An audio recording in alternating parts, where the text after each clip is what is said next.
abertura do segundo bloco de hoje, eu quero fazer uma pequena observação.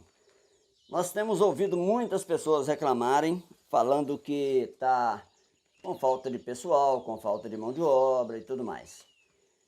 Tem algumas coisas que nós temos que ponderar na roça, tá, gente? E eu sei que o que eu vou falar não vai agradar muita gente, mas também o objetivo nosso é ser verdadeiro e não bajular as pessoas, né? A gente tem aqui essa obrigação da verdade, aqui no Rio Doce Rural. Mas é opinião pessoal minha, tá? Não é opinião da TV, não. É opinião minha. Um dos grandes gargalos que tem na propriedade rural, eu acabei de fazer a limpeza do rancho aqui. Não tive dificuldade nenhuma para arrumar gente para fazer, tá? Então, o que acontece muito na roça? É que as pessoas ficaram mais bem informadas. Os profissionais que trabalham na roça agora têm celular, tem moto, tem carro, eles estão mais informados. Antigamente não. Quando a pessoa perdia o emprego e não sabia onde ir atrás, quando a pessoa ficava desesperada na roça, ele achava que só ali na roça ele conseguiria sobreviver. Hoje em dia não. Então as pessoas estão muito bem informadas, né? Então estão buscando informações. E muitos produtores rurais ainda não entenderam isso. E aí o que acontece?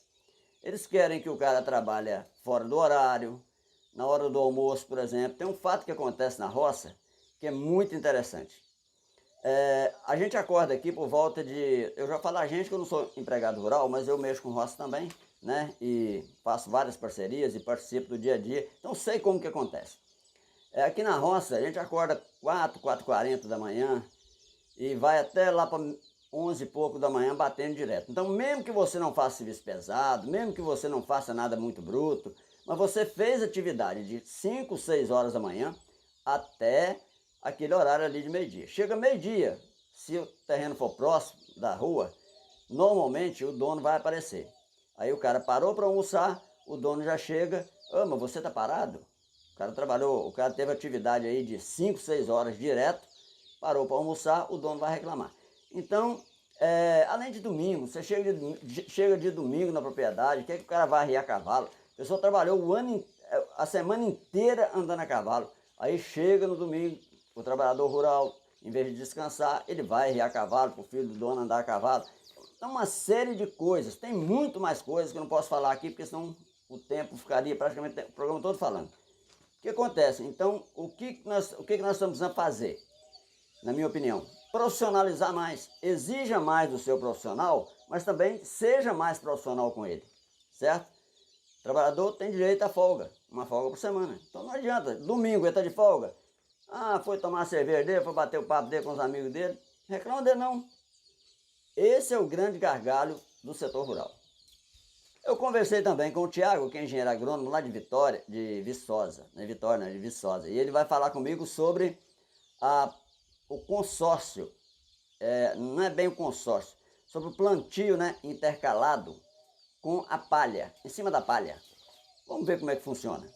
Tiago, nós sabemos que a implantação desse sistema, né, a integração da agricultura com a produção de sementes, com o plantio intercalado para que o gado possa aproveitar parte também. Nós estamos aqui numa região onde tem coco e tem o capim e tal.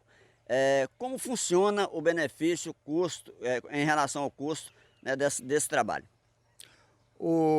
É muito importante, né, o produtor ele entender que quando ele consorcia, quando ele intercala, quando ele produz duas culturas na mesma área, ele está tendo um benefício maior do que o custo.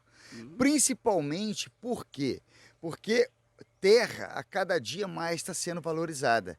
Então o produtor eficiente ele tem que conseguir produzir mais com menos. Ele tem que aumentar a produtividade e consequentemente o faturamento. Por isso, né, que essa ideia do consórcio de intercalar ou de fazer a integração da lavoura com a pecuária é positivo para o bolso do produtor.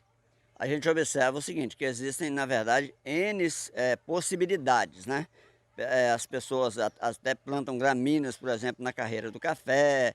Aqui no caso nós estamos com plantação de capim nas linhas, né, de coco. Esse trabalho, ele é duradouro, por exemplo, o trabalho inicial, né? Depois tem um período duradouro? É um período muito duradouro, porque nós estamos falando de duas culturas perenes, que quando bem manejadas podem durar durante uma vida, 20, 30, 40 anos. O importante é o produtor, né, o técnico, respeitar as premissas básicas de tratar a pastagem como cultura e tratar principalmente, no caso aqui, a cultura do coco, né, que está sendo intercalada com o pasto, repondo os nutrientes que elas extraem. Para quê? Para que elas não entrem em degradação, nem o pasto e nem a cultura principal.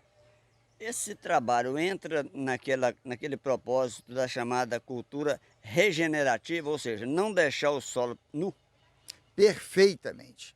Essa cultura regenerativa, nós temos muito que comprar essa ideia. Por quê? Porque durante anos e anos criou-se a cultura do fogo, de não adubar o pasto, de não tratar o pasto ou a cultura principal da maneira que ela merece. Os solos estão muito degradados, né? Então a gente hoje precisa repensar a questão de regenerar o nosso solo, porque é o bem maior que um produtor pode deixar para o seu filho. A sucessão familiar, ela faz aonde o pai acredita na tecnologia. Então, o pai que cuida bem do solo, ele entrega para o seu filho, né, uma propriedade produtiva, regenerada, uma propriedade que tem vida, que tem micro-organismos e automaticamente maior infiltração de água, menor erosão e automaticamente um maior resultado financeiro no bolso da sucessão familiar. A chocadeira de ovos que a gente faz em casa, ou até mesmo aquela profissional, colocar ovos de galinha com ovos de Angola, dá certo? Eu fiz e vou te mostrar agora. Aí a chocadeira de papelão, que eu trabalho com ela, eu sempre uso chocadeira de papelão, e já tirou. Nós estamos aí com os pintinhos tirando de ontem para hoje. Hoje, como a gente, depois do 10º dia, 13º dia, a gente começa a baixar a temperatura e depois do 16º dia eu baixo para de 35,5 até 37,5. Hoje, segunda-feira, dia 16 de novembro, a temperatura mínima dentro da chocadeira está em 38,1, com a lâmpada que aquece a chocadeira desligada, ou seja, estou com excesso de temperatura dentro da chocadeira e mesmo com ela desligada, certo? Porque quando chega em 35,5 ela liga e quando chega em 37,5 ela desliga. Então ela desligou com 37,5, em vez de baixar a temperatura, subiu para 38,1. Detalhe, estamos com ela no lugar mais frio da casa, certo? Isso no local mais frio da casa. Imagina se tivesse um local quente, né? E é uma situação que fica até complicado, porque eu não sei se eu ligo o ventilador em cima dos pintinhos, mas não pode. O pintinho ele não pode baixar a temperatura dele. Tem que ficar entre 37, 35,5, tem que chegar no mínimo, não pode passar de 40, né? Se passar de 40 eu vou ter que ligar o cooler. Mas por enquanto eu vou segurando. Mas olha só que situação que estamos vivendo com a vadagem de calor. E nós tivemos aqui uma situação diferente que eu nunca tinha acontecido. Um dos galos estava impedindo que os outros galos cruzassem com a galinha. E com isso nós tivemos uma perda enorme aqui. Até agora nasceram 5, mais um que está nascendo ali, acabou de nascer 6. E nós temos, portanto, 6 pintinhos só. Esses pequenininhos aí são ovos de codorna, demoram 8 dias a mais para nascer. E amanhã eu vou retirá-los aí da chocadeira e passar para uma outra caixa, que é a caixa de recria. Mas realmente o calor aqui tá terrível. Pode observar que alguns estão até com as asinhas abertas. Normalmente eles ficariam juntinhos, um do lado do outro, para aquecer. Mas como está quente demais, né? Algumas propriedades rurais, as pessoas não gostam de gato. Eu confesso, dá trabalho mesmo, tá? Muito trabalho. Mas eles são importantes. Esses bichinhos aqui na roça são muito arteiros. Eles fazem muita bagunça, quebram as coisas, sobem em cima, derruba copo, derruba toalha e tudo mais. A diferença é que eles acabam contribuindo para manter o lugar limpo. Por exemplo, não temos presença de rato aqui na casa, né? E nós temos muita planta. E aí nós temos muita planta debaixo dela, ficava cheio de rato, nós não temos mais ratos. E nós também não temos pequenos bichos, eles catam tudo e matam tudo. Ontem mesmo essa branquinha aqui matou uma aranha. Essa aranha provavelmente ia entrar para dentro de casa aqui, né? Então a gente tem que ter a presença deles, que são caçadores. E vamos lá agora com a cotação do boi. A cotação do boi não está agradando. O boi continua caindo. Você vai conferir agora os preços. Vamos lá com a cotação do boi para a região de Governador Valadares, as cidades próximas. Max Beef, o boi valendo 210 e a vaca valendo 195. Já para o Freezer de Nanuque, o boi vale 195, o boi gordo, e o boi China, 215 reais. Caiu bastante, hein? Já no Minerva, que tem pagamento para o boi gordo de 210 e para a vaca gorda 200 reais. O boi gordo no Frical, acima de 16 arrobas, com acabamento 215 reais, e a vaca gorda sendo paga a 205 reais, isso com mais de 12 arrobas, tá? Em 30 dias. Já o Frigovale está pagando 210 a arroba do boi gordo e a vaca a 195.